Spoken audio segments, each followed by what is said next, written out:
your life in 60 days seems like a stretch, doesn't it?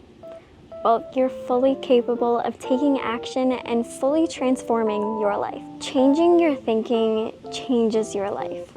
All of us are victim to the negative narrators in our head. This could be Lucy, who tells us, if you mess up on this presentation, you're never gonna get a promotion. Or Albert, who reminds you, she didn't say hi to you.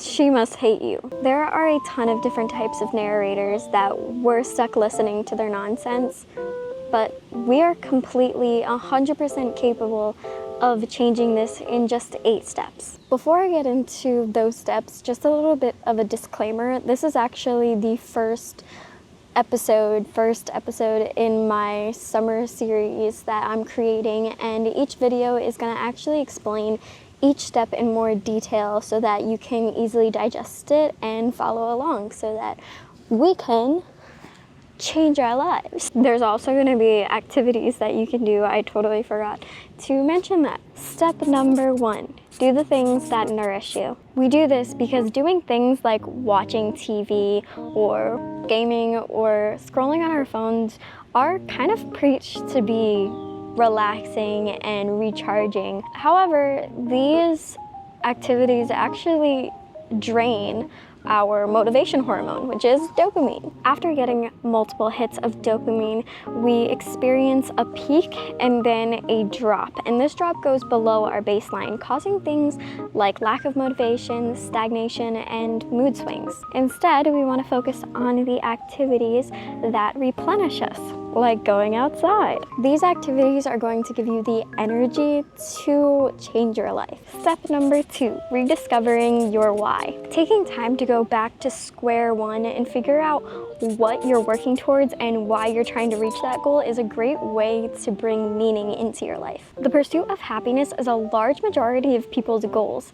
And something that isn't really mentioned that often is that happiness is an emotion, and like all of the other emotions, they will flow in and out of our lives no matter what happens. Pursuing something meaningful is enduring. It connects the past to the present to the future. This helps us connect to a purpose, and that purpose is going to help reshape our lives. Step number 3 is goal setting without the grind mentality.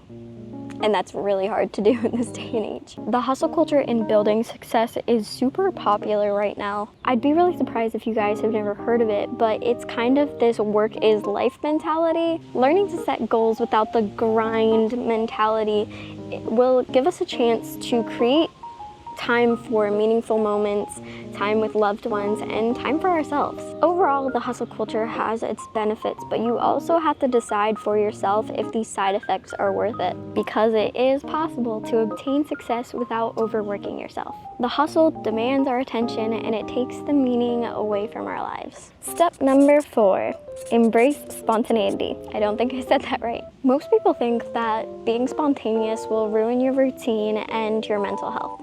If you're thinking being spontaneous is like this, then you're thinking of impulsive behavior. Unlike impulsive behavior, spontaneous behavior supports burnout relief, stress relief, and creativity.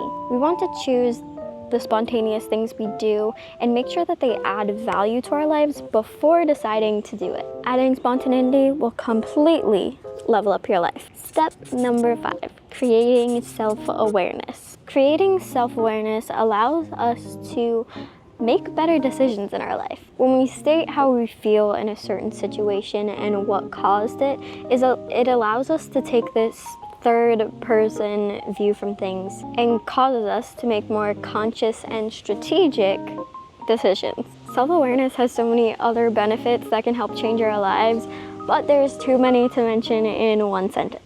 Step number 6, creating continuous self-improvement. We've all heard the tip of continuous learning, like making sure to pick up that book and read it. The same applies to self-improvement. For example, increasing self-awareness allows us to create a deeper connection with ourselves, or stepping out of your comfort zone allows you to face your fears. When you continue to reflect and reach for higher levels within yourself, you are preparing yourself for any challenge that life will definitely throw at you. Step number 7, let go of the perfectionism. Perfectionists are made, they're not born. High standards are a normal part of life right now, and perfectionism is rising every minute. Letting go of being perfect is really hard, a really hard task when you have people breathing down your back constantly to demand everything needs to be done flawlessly. If you don't figure out a way to let go of that perfectionism, you are going to be facing some side effects like burnout,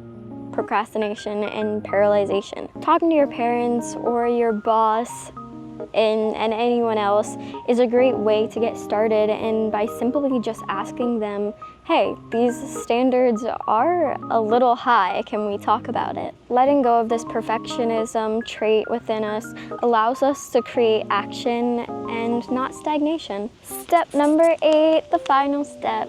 Reward yourself with consistency. No one's perfect, and the majority of people can't even stay consistent with their habits. Creating micro habits with these 8 steps, 1 week at a time, is a great way to reward yourself and tell yourself, hey, I can accomplish this and I can do healthy things for myself, even when life gets busy. Regular habits focus on effort, and micro habits focus on consistency. To change our lives, we must be consistent. Now, with all that said and done, I hope you guys enjoyed the video and you learned something new. And let me know down in the comments what step you are looking forward to most. We're gonna have weekly update chats in my Discord server, so make sure you guys do join it. The link is down below. And also, we're gonna have printouts and chats, and it's just gonna be a fun time because growing and working on ourselves isn't supposed to be, you know, this doom and gloom theory kind of thing, doom and gloom season. It's meant to be an exciting process because, loves, we are on this path to reshape our lives the way that we want them to. So without further ado, have a wonderful day, and I will see you guys in the next video. Bye!